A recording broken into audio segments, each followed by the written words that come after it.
Olá, meu querido, olá, minha querida. Sejam todos muito bem-vindos ao nosso canal Universo da Mulher.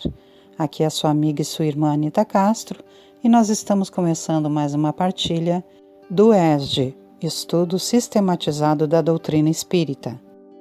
Nós estamos vendo aqui o tomo 3 e a nossa aula de hoje é a de número 35, que vem sob o tema Sonambulismo, êxtase e dupla vista, tendo como objetivos específicos analisar as características dos fenômenos de sonambulismo, êxtase e dupla vista, analisar a diferença entre êxtase e sonambulismo e refletir sobre a diferença entre sonambulismo, êxtase e dupla vista. Antes de nós iniciarmos, como de costume, convido a vocês para que não esqueçam de curtir esse vídeo, porque quando nós curtimos, como vocês sabem, o algoritmo do YouTube entende que esse material é bom para nós e espalha com outras pessoas, que é o nosso desejo, não é mesmo? Espalhar o bem e tudo aquilo de bom que temos aprendido aqui através de nossos estudos espíritas. Vamos então à leitura do nosso material e posteriormente, como eu sempre faço, eu teço breves comentários. Sonambulismo. De acordo com o Espiritismo, o sonambulismo natural é um estado de independência do espírito, mais completo do que no sonho, estado em que maior amplitude adquirem suas faculdades. A alma tem então percepções de que não dispõe no sonho, que é um estado de sonambulismo imperfeito. No sonambulismo, o espírito está na posse plena de si mesmo. Os órgãos materiais, achando-se de certa forma em estado de catalepsia, deixam de receber as impressões exteriores.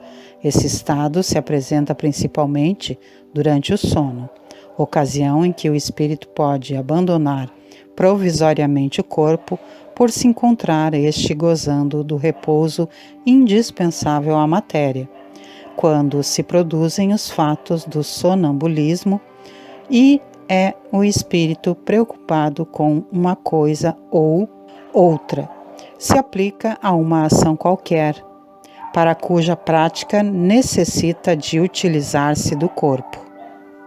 Serve-se então deste como se serve de uma mesa ou de outro objeto material no fenômeno das manifestações físicas, ou mesmo como se utiliza da mão do médium nas comunicações escritas.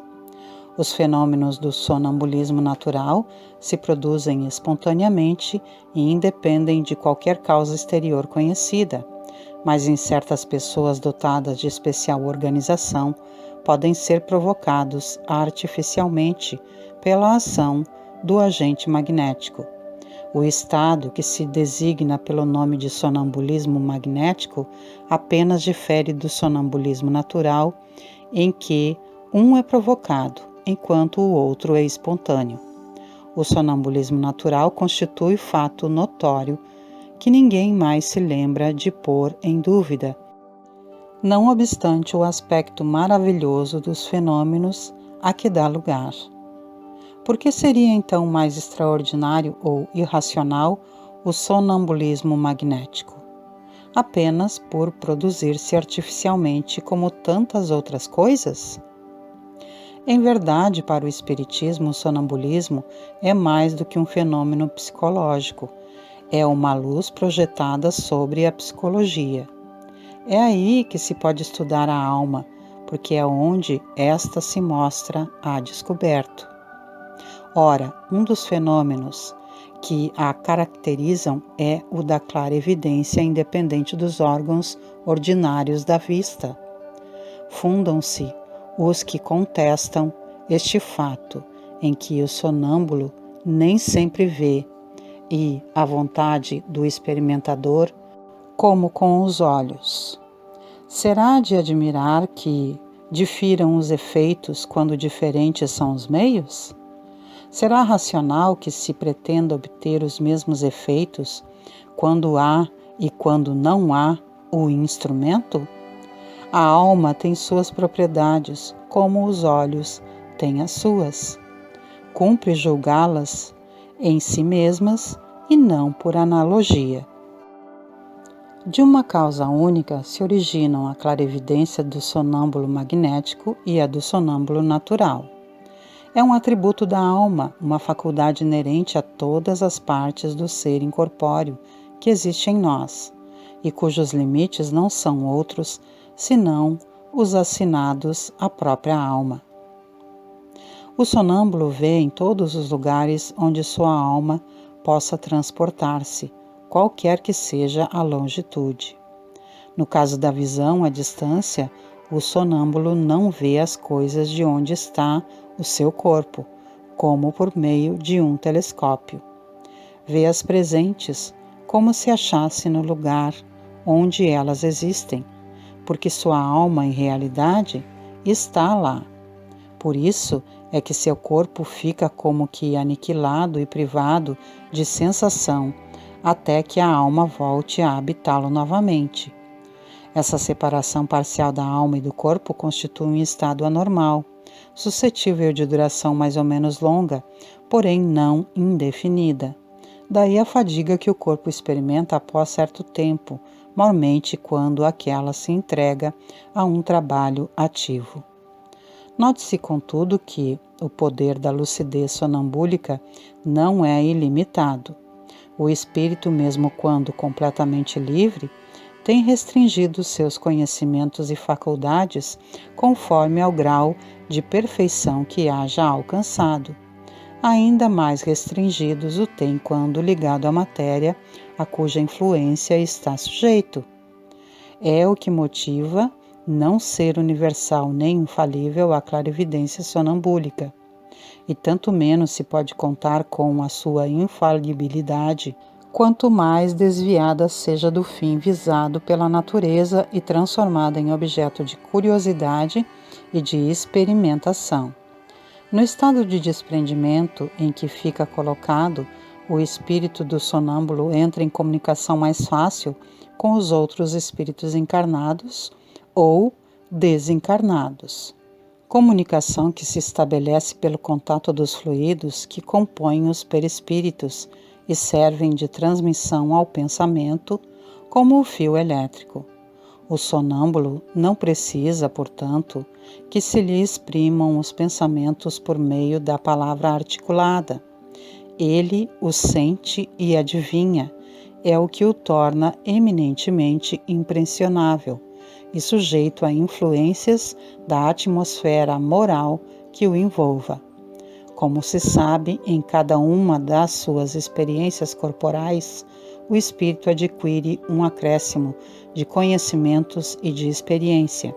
Esquece-os parcialmente quando encarnado em matéria por demais grosseira, porém deles se recorda como espírito. Assim é que certos sonâmbulos revelam conhecimentos acima do grau da instrução que possuem, e mesmo superiores às suas aparentes capacidades intelectuais. Portanto, da inferioridade intelectual e científica do sonâmbulo, quando desperto, nada se pode inferir em relação aos conhecimentos que porventura revele no estado de lucidez. Conforme as circunstâncias e o fim que se tenha em vista, ele os pode aurir da sua própria experiência, da sua clarevidência relativa às coisas presentes ou dos conselhos que receba de outros espíritos, podendo o seu próprio espírito ser mais ou menos adiantado. Possível lhe é dizer coisa mais ou menos certas. Pelos fenômenos do sonambulismo, quer natural, quer magnético, a providência nos dá a prova irrecusável da existência e da independência da alma e nos faz assistir ao sublime espetáculo da sua emancipação. A literatura espírita é plena de fatos de sonambulismo. Como exemplificação, eis o relato de um deles, nas próprias palavras de Allan Kardec, conforme consta na Revista Espírita. Residindo em Bercy, na rua Charenton 43, o Sr. Marilon havia desaparecido desde o dia 13 de janeiro último. Todas as pesquisas para descobrir o seu paradeiro foram infrutíferas, Nenhuma das pessoas na casa das quais estava habituado a ir o tinham visto. Nenhum negócio podia motivar sua ausência prolongada. Por outro lado, seu caráter, sua posição e seu estado mental afastavam qualquer ideia de suicídio. Restava a possibilidade de que tivesse sido vítima de um crime ou de um acidente. Nesta última hipótese, porém, teria sido facilmente reconhecido e levado para sua casa ou, pelo menos, despachado para o necrotério.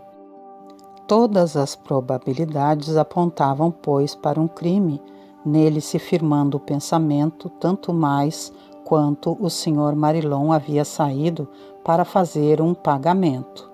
Mas onde e como o crime havia sido cometido? Ninguém o sabia.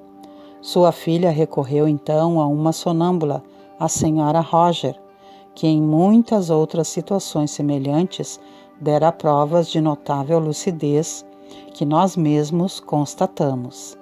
A senhora Roger seguiu o Sr. Marilon desde a saída da casa dele, às 3 horas da tarde, até cerca de 7 horas da noite, quando ele se dispunha a voltar.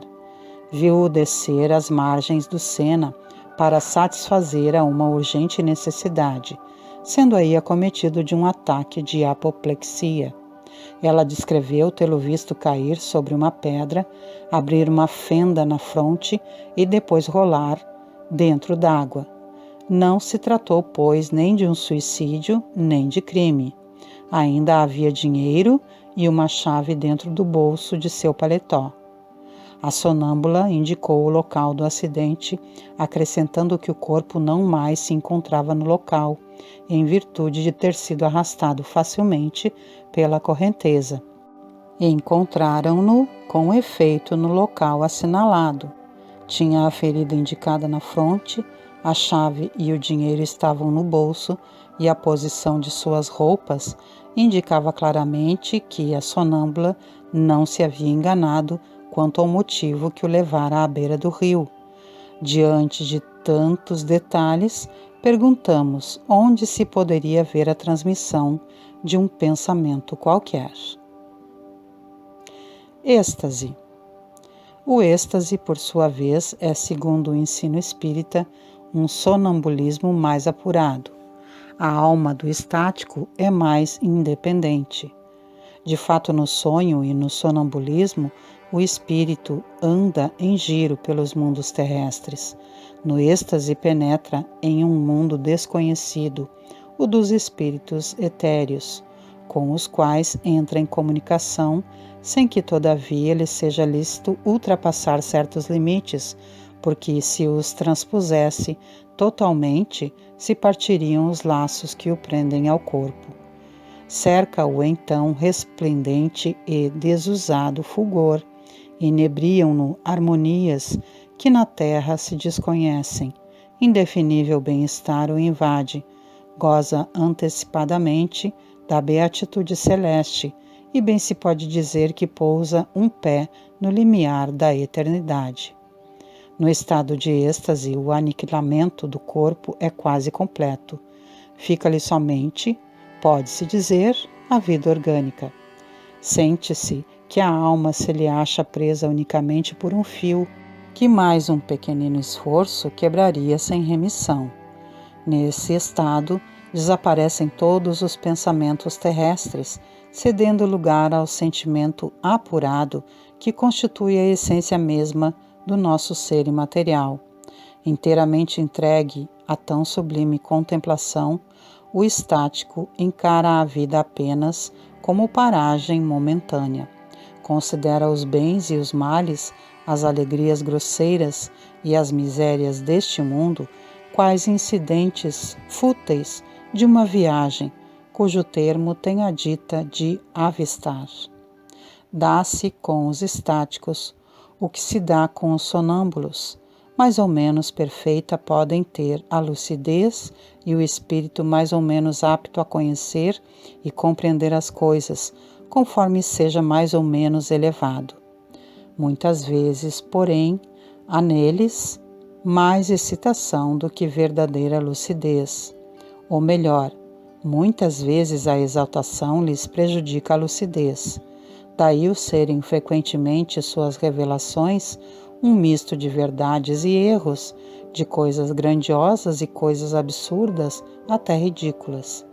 Dessa exaltação, que é sempre uma causa de fraqueza quando o indivíduo não sabe reprimi-la, espíritos inferiores costumam aproveitar-se para dominar o estático, tomando como tal intuito, aos seus olhos, aparências que mais o aferram às ideias que nutrem no estado de vigília.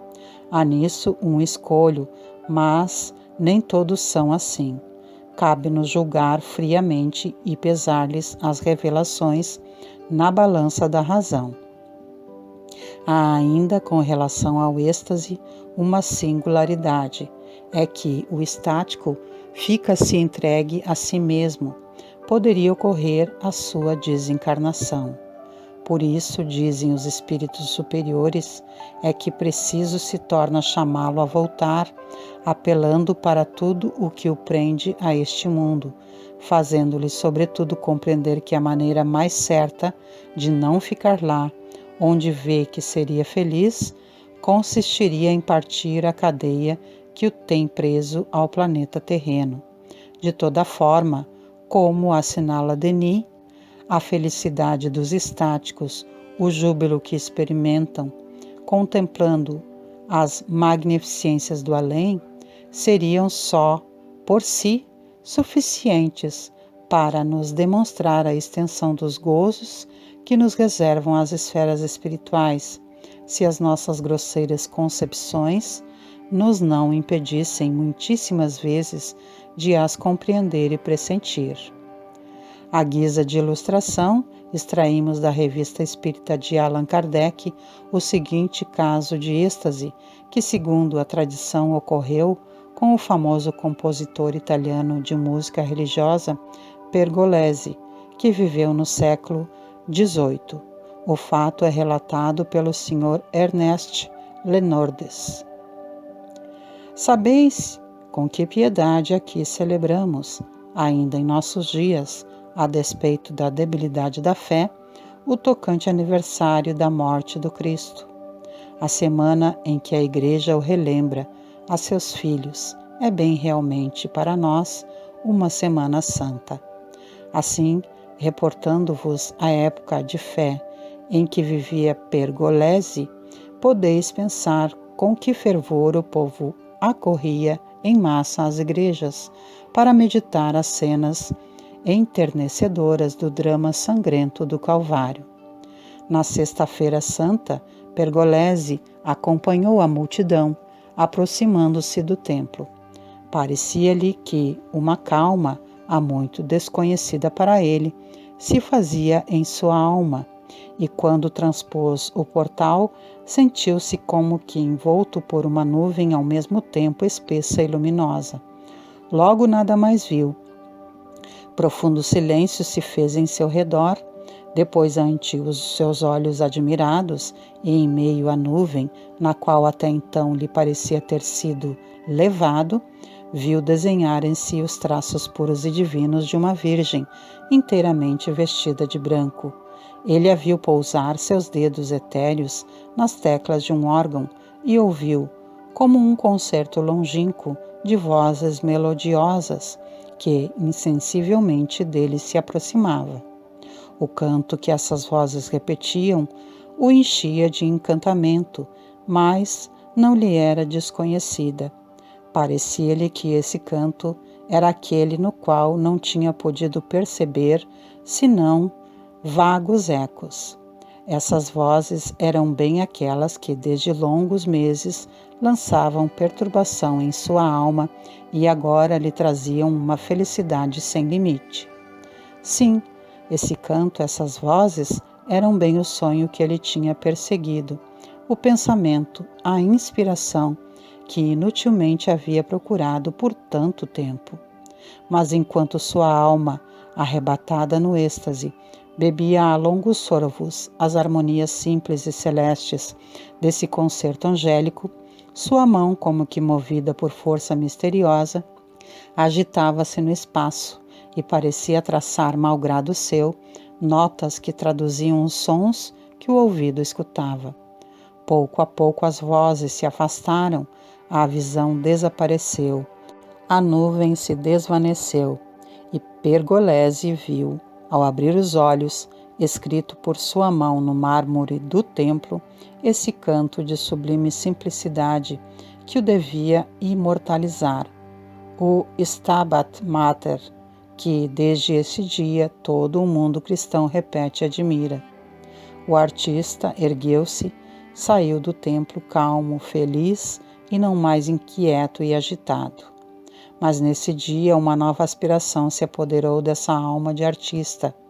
Ele ouvira o canto dos anjos, o concerto dos céus. As vozes humanas e os concertos terrestres já não lhe podiam bastar. Essa sede ardente, impulso de um grande gênio, acabou por esgotar o sopro de vida que lhe restava. E foi assim que aos 33 anos, na exaltação, na febre, ou melhor, no amor sobrenatural de sua arte, Pergolesi encontrou a morte. Dupla vista. O fenômeno designado como dupla vista tem relação com o sonho e o sonambulismo, uma vez que, segundo ensina a codificação espírita, isso tudo é uma só coisa.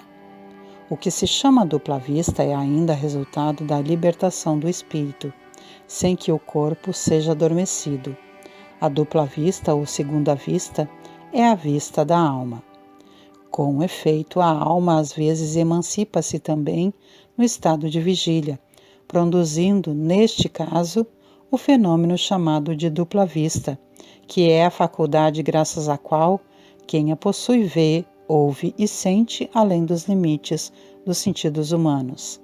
Percebe o que exista até onde estende a alma a sua ação. Vê, por assim dizer, através da vista ordinária e como por espécie de miragem. No momento em que o fenômeno de segunda vista se produz, o estado físico do indivíduo se acha sensivelmente modificado. O olhar apresenta alguma coisa de vago. Ele olha sem ver. Toda a sua fisionomia reflete uma como exaltação.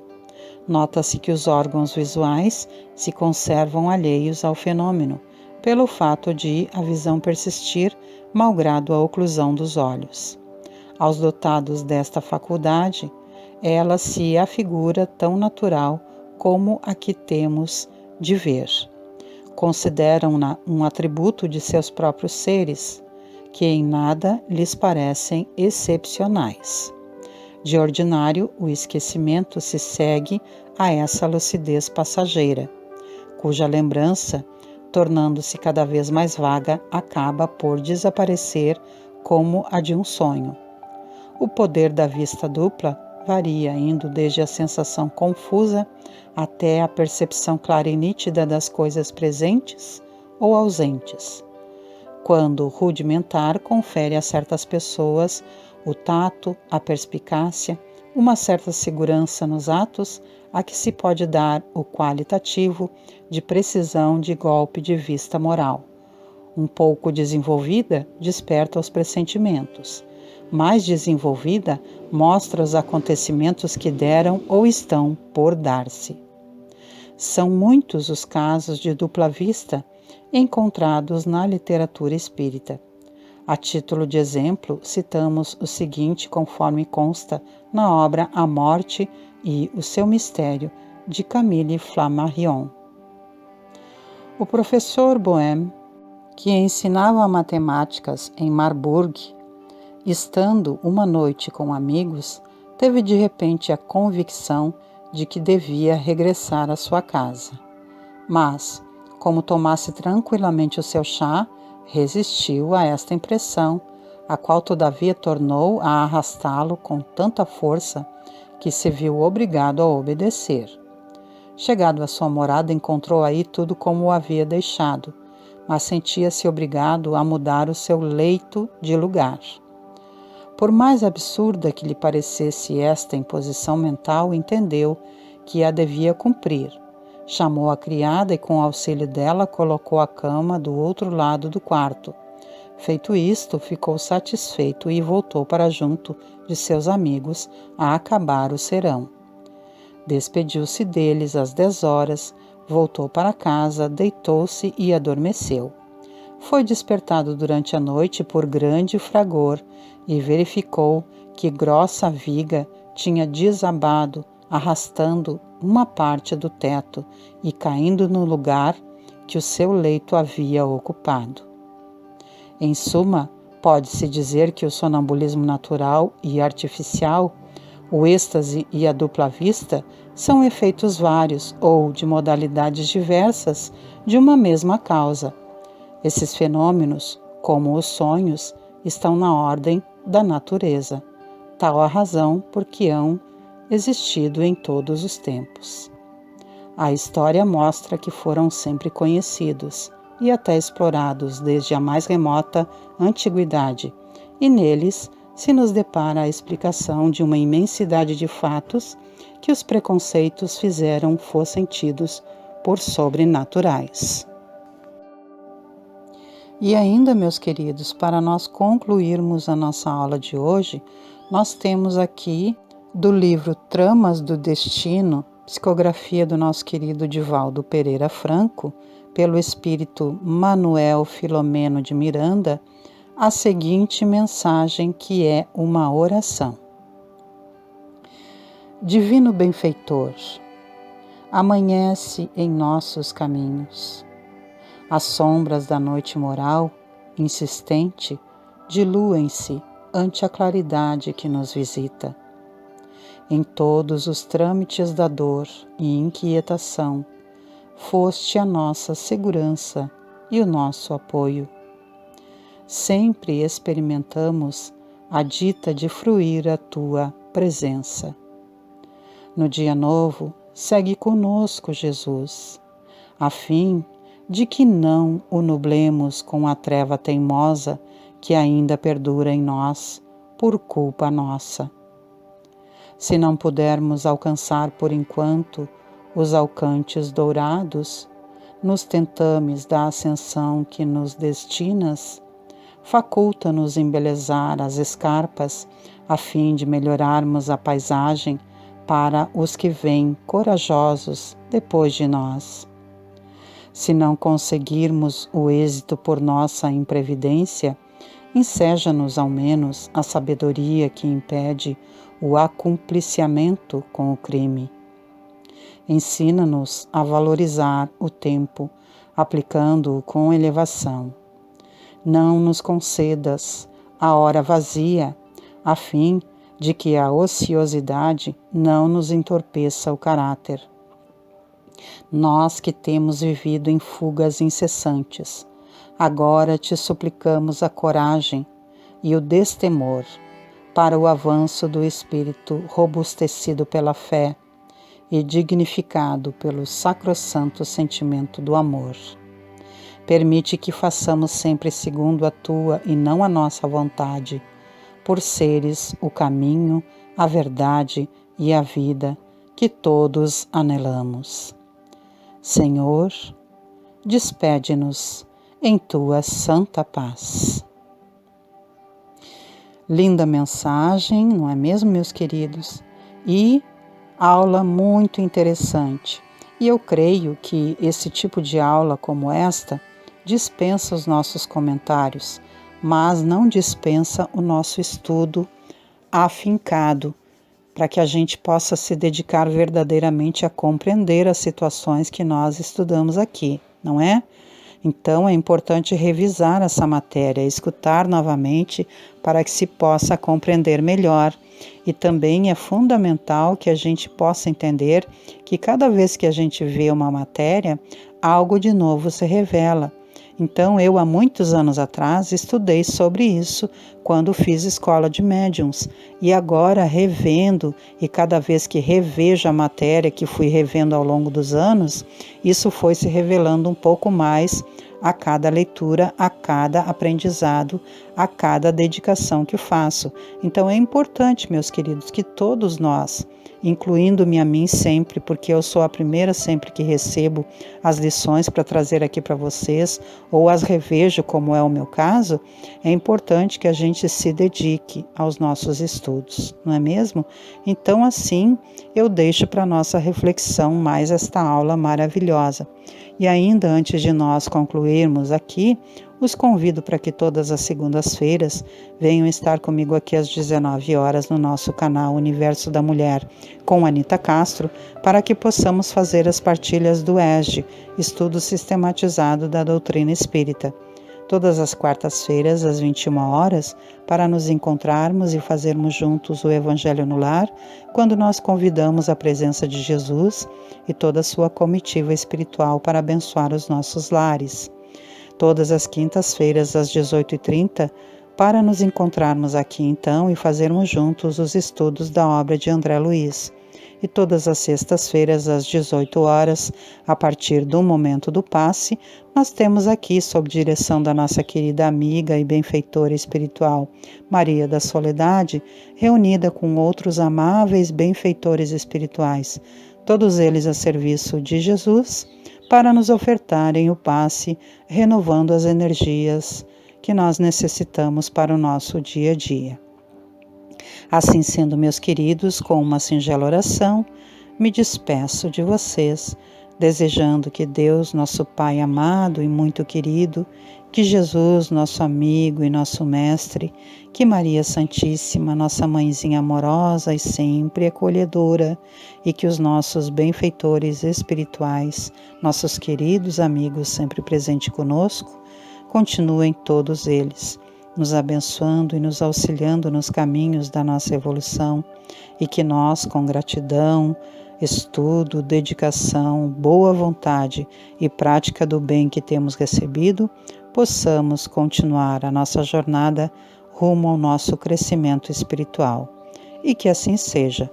Deixo um grande beijo no coração de todos e me despeço, meus queridos e minhas queridas, desejando que haja sempre em nossos caminhos muita paz e harmonia. Tchau, tchau.